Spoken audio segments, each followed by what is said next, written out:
Halo, Assalamualaikum warahmatullahi wabarakatuh. Kembali lagi di Soskes, Sociology Podcast present by Departemen Media Kreatif.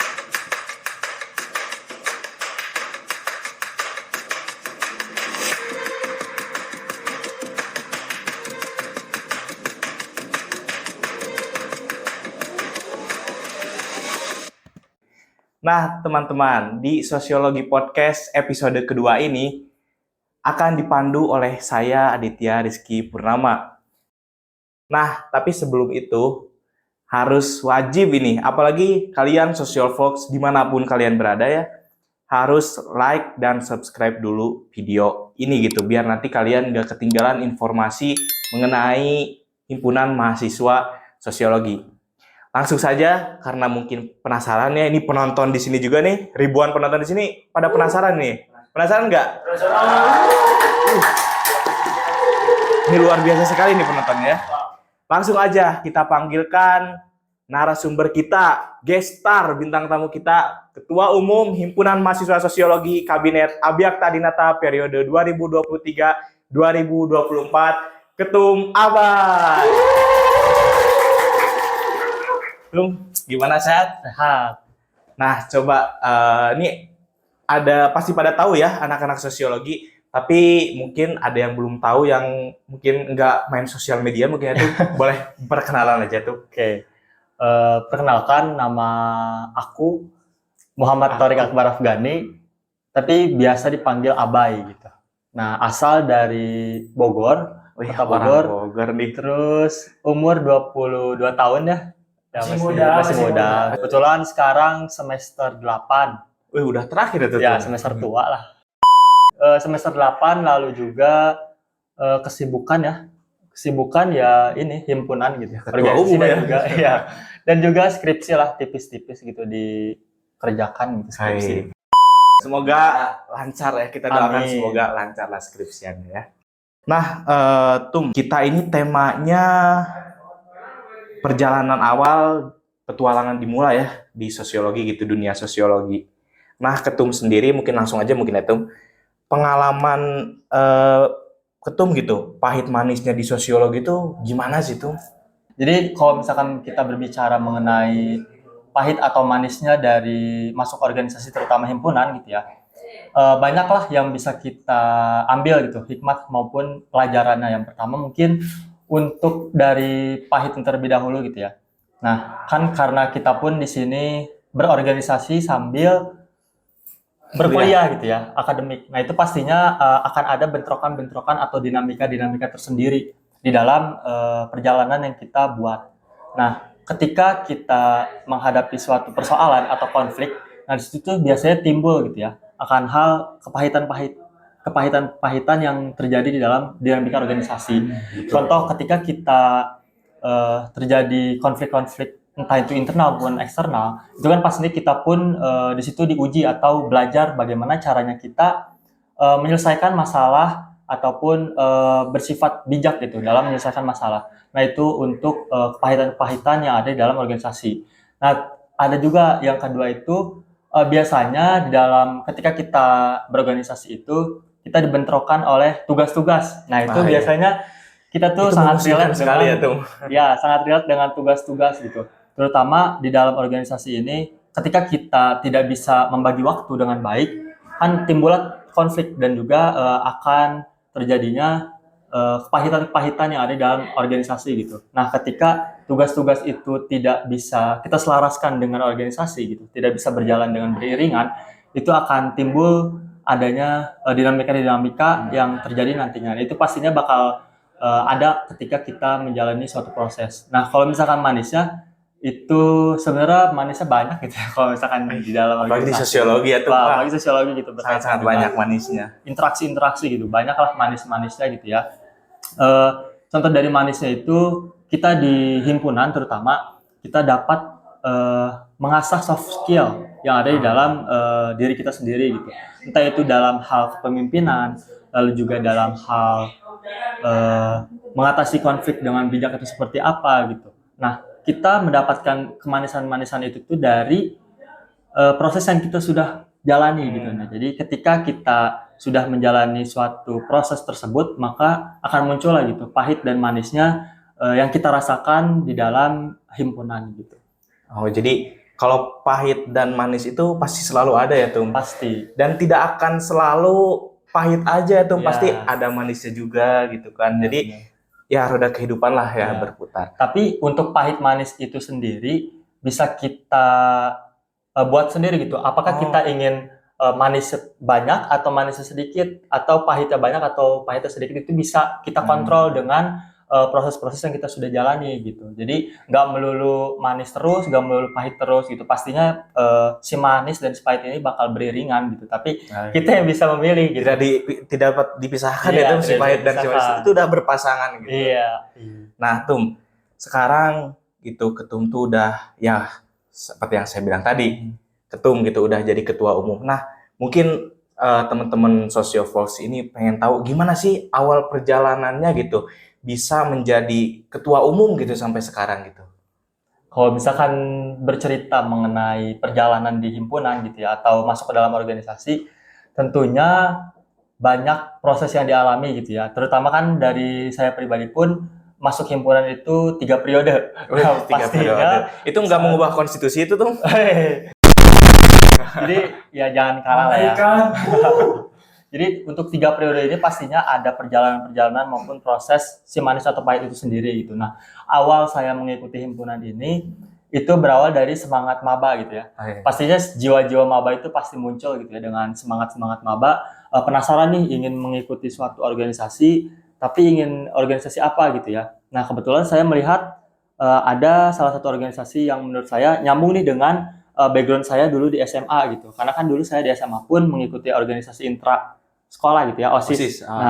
Jadi saya pikir untuk himpunan atau HMJ ini sangat masuk ke dalam background yang sudah saya alami gitu.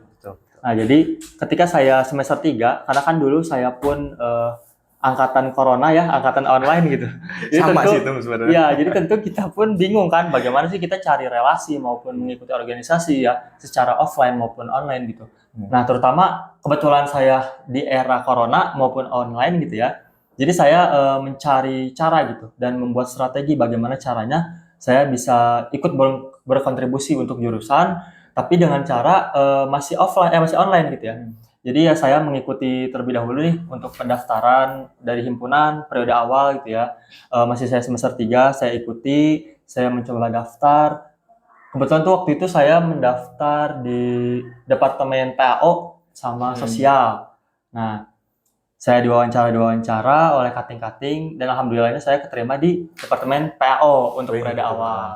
Nah, kebetulan kan untuk PAO sendiri juga tidak beda jauh dengan background saya sebelumnya gitu. Mengatur organisasi itu sendiri gitu kan, pengembangan aparatur organisasi. Jadi saya di sana juga banyak belajar untuk awalan gitu ya. Saya memahami atmosfer itu seperti apa gitu dalam organisasi itu sendiri gitu.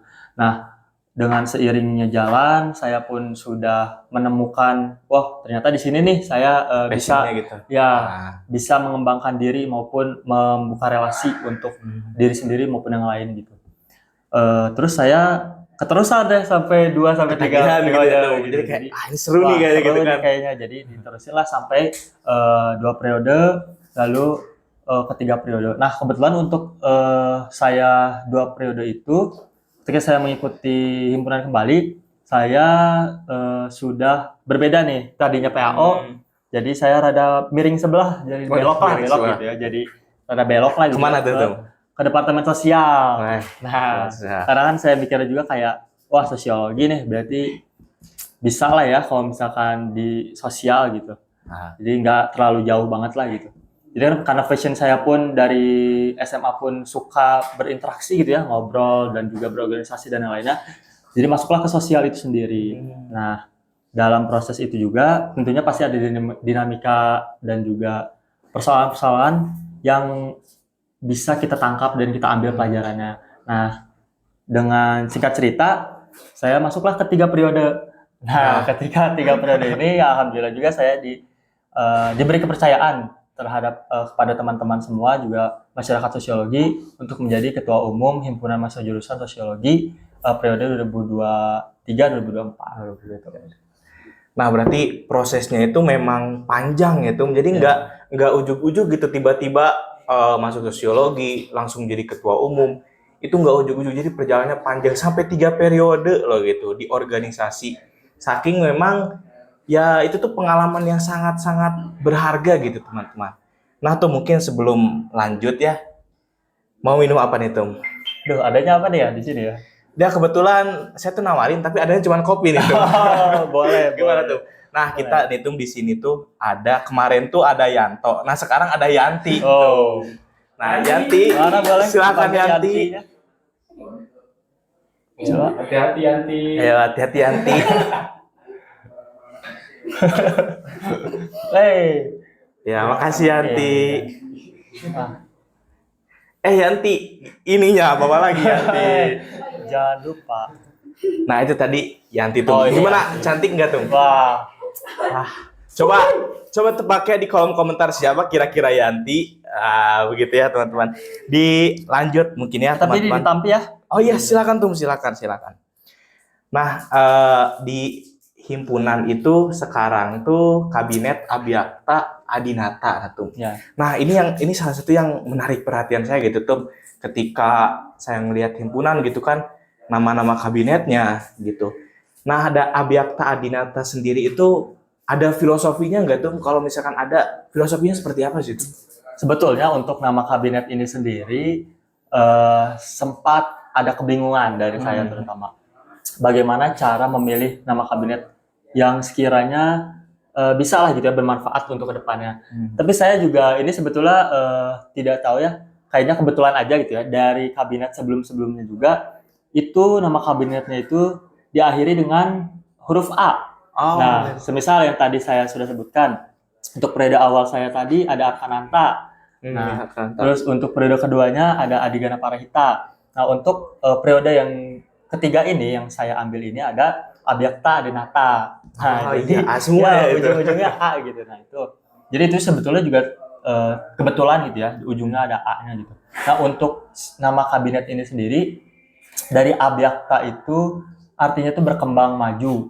Nah, untuk Adinata itu artinya paling unggul. Jadi itu kan juga merupakan doa gitu ya. Nama kabinet ini juga kan merupakan doa tentunya untuk kedepannya, untuk satu periode ini diharapkan dari nama-nama kabinet yang tadi saya sudah sebutkan gitu ya, dari Abiyakta Adinata. Jadi diharapkan untuk anggota maupun pengurus bisa lebih berkembang, maju dan paling unggul gitu. Nah, berkembang di sini juga merupakan tujuan kalian awal masuk ke himpunan gitu ya. Kalian juga kan pastinya awal ke himpunan ini untuk mengembangkan diri, soft skill, dan juga relasi-relasi. Nah, itu. Lalu juga maju dalam hal apa? Dalam hal individu maupun tim itu sendiri gitu. Jadi ketika kalian sudah berkembang dari diri sendiri maupun tim, kalian bisa maju dan paling unggul tentunya gitu. Nice. Sama seperti sosiologi ya tuh, sosiologi pun harus unggul. Iya, betul. Harus. Nah, tadi kan udah mendengar ya awal perjalanan Ketum gimana gitu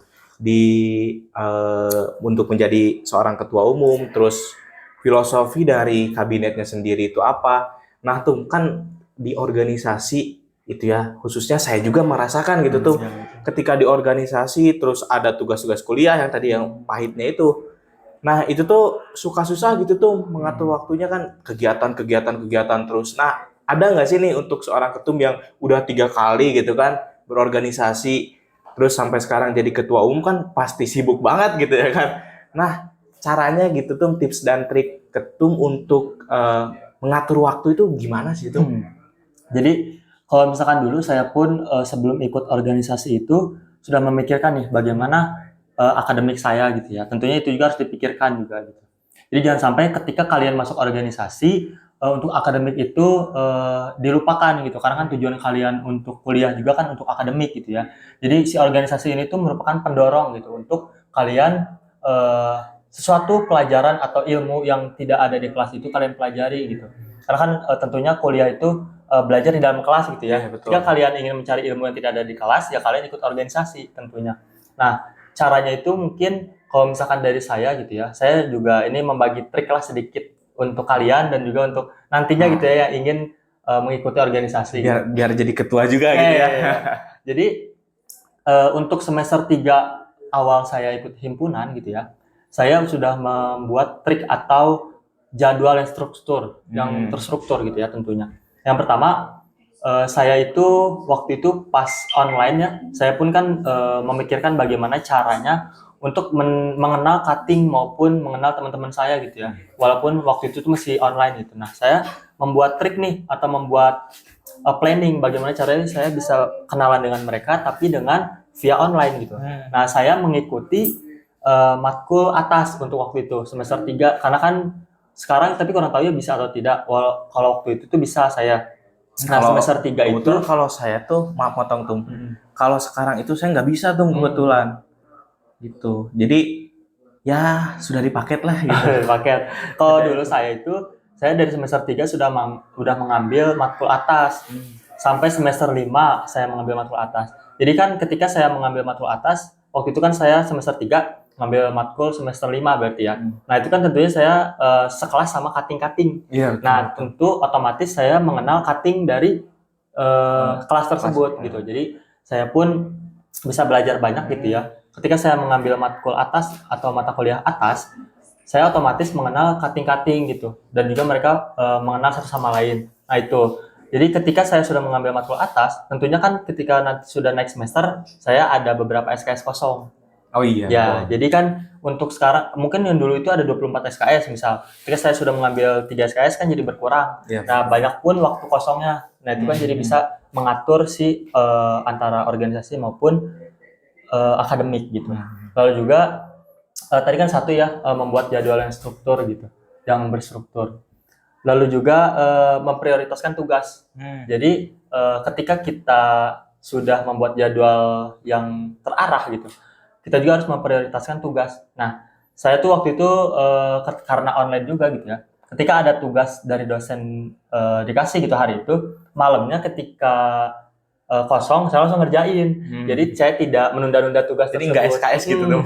Jadi nggak sistem kebut semalam. Nah, kalau saya sistemnya itu ketika ada tugas, saya langsung kerjain. Jadi ketika nanti ada tugas lagi, saya kerja lagi. Jadi kan banyak waktu kosong gitu ke depannya. Karena kalau misalkan SKS itu diiringi dengan ikut organisasi itu rada pusing sebenarnya. Iya betul sih, pusing Ya, banget. yang pertama pusing, yang kedua tidak maksimal di dalam pekerjaan. Jadi saya mencuri start terlebih dahulu lah untuk pengerjaan tugas itu sendiri gitu.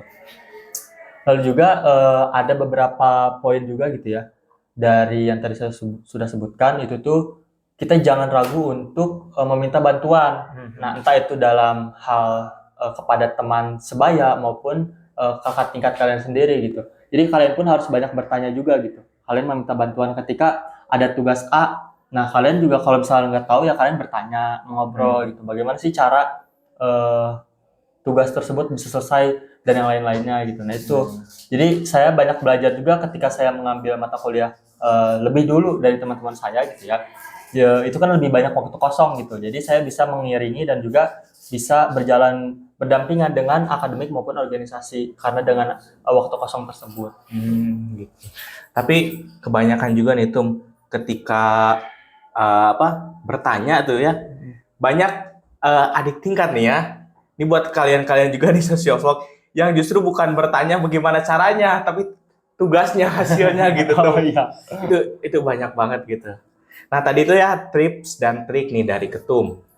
Gimana caranya buat kalian untuk mengatur waktu. Jadi untuk masuk ke organisasi itu belum tentu belum tentu kita tuh acak-acakan gitu ya tuh akademiknya. Kita bisa juga ngatur waktu. Kalau kita pinter ngatur waktunya ya seimbang lah gitu antara akademik sama organisasi. Nah, sekarang tuh di himpunan itu kan banyak ya tuh anggotanya gitu kan. Kan mungkin Ketum juga sebagai ketua gitu kan harus mengatur organisasi, harus memikirkan akademik juga dan menjaga solidaritas di himpunan itu sendiri. Nah, untuk Ketum nih, gimana sih gitu caranya untuk membangun harmoni, untuk menjaga solidaritas anggota-anggota himpunan gitu, supaya ya program kerja yang ada di himpunan tuh berjalan dengan lancar gitu tuh. Nah, kalau misalkan bercerita atau kita membahas mengenai solidaritas ya, tentunya itu di dalam himpunan ataupun di dalam kepemimpinan berbeda-beda untuk bagaimana cara membonding si anggota atau pengurus itu sendiri gitu. Nah, kalau dari saya sendiri sudah memiliki gaya kepemimpinan yang sudah diterapkan selama beberapa bulan kemarin gitu ya. Yang pertama saya ingin menciptakan atau saya mencoba menciptakan budaya yang positif. Nah, budaya yang positif ini yang dimaksud itu karena kita pun kan pastinya nanti dengan berjalannya waktu gitu ya, banyak proses yang kita lewati gitu. Kita jangan melupakan juga apresiasi. Karena ketika kita mengapresiasi hal-hal kecil gitu terutama, itu tuh akan membangun atau merasa si orang itu tuh menjadi nyaman gitu. Nah, itu juga penting sebenarnya.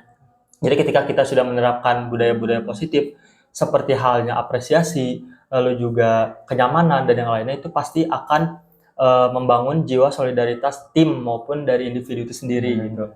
Jadi itu pun poin penting yang harus diterapkan atau dilakukan di dalam himpunan itu sendiri gitu.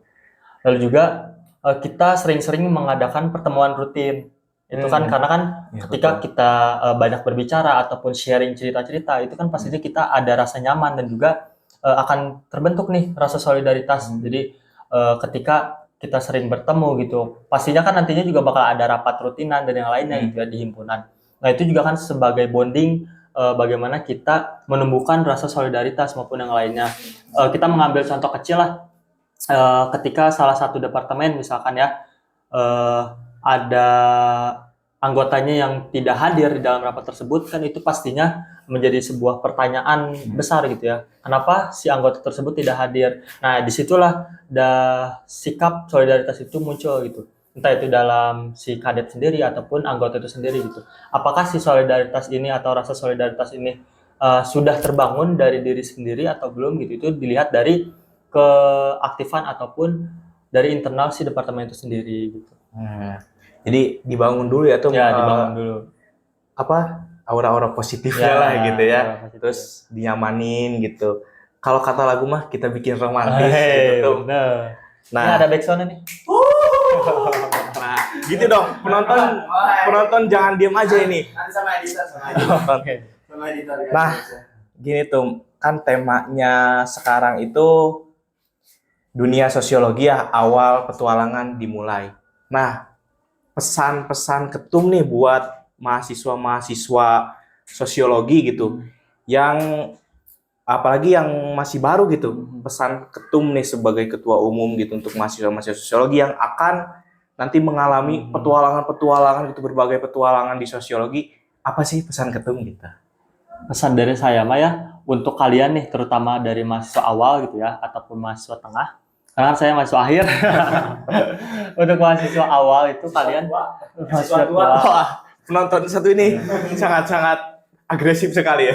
Jadi nanti kalian tuh jangan takut untuk mengikuti organisasi gitu. Tentunya kan banyak hal-hal yang didapati di organisasi gitu. Ketika kalian mengikuti organisasi, ikuti aja gitu. Entah itu tidak melulu tentang himpunan gitu ya. Organisasi itu kan banyak gitu ya organisasi. Kalian mengikuti volunteer, magang dan yang lainnya itu juga pastinya bakal memperluas jaringan kalian gitu dan juga mengasah skill dan juga kepemimpinan serta teamwork kalian gitu. Tim kalian tuh diasah gitu ya, kerjasama tim kalian diasah. Jadi pesan dari saya, kalian jangan takut untuk mengikuti suatu organisasi gitu. Ya kalian aktif aja gitu di organisasi dan yang lainnya. Jadi tapi kan pilihan itu juga ya. Iya. Ada ketika mahasiswa memilih untuk menjadi kupu-kupu, kuliah pulang gitu, atau menjadi kura-kura, kuliah rapat dan yang lainnya itu. Tapi pesan dari saya mah kalian minimalnya ya mengikuti salah satu organisasi lah gitu. Jadi terutama di himpunan gitu ya, karena kan untuk kalian apa ya rasa bukan mengabdi apa ya rasa membantu jurusan gitu Kontribusi ya. lah ya. Berkontribusi gitu dalam himpunan ya dengan cara mengikuti kegiatan-kegiatan yang ada di himpunan yang dibuat oleh himpunan maupun mengikut atau menjadi pengurus dari himpunan itu sendiri gitu.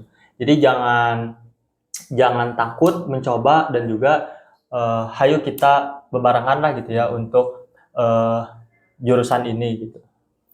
Nah, ini udah panjang nih ya kita ngobrol tuh. Ada closing statement nggak nih tuh dari ketum?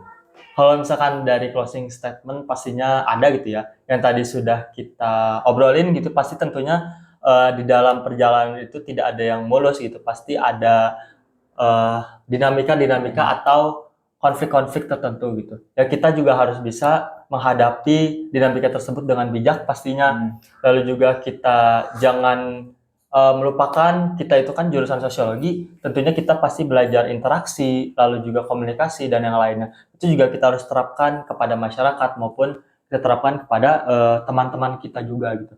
Jadi ketika kita sudah belajar di kelas dan juga keluar kelas pun ilmu yang dipelajari di kelas harus kita terapkan di masyarakat maupun yang lainnya gitu. Jadi jangan sampai kita hanya belajar di kelas melupakan penerapannya di masyarakat itu seperti apa. Karena kan kita pastinya nanti ketika kita sudah lulus dari kuliah ini, kita menjadi masyarakat gitu. Iya, betul. Kita menjadi bagian dari masyarakat itu sendiri. Jadi ilmu-ilmu yang kita pelajari juga pastinya harus diterapkan di masyarakat.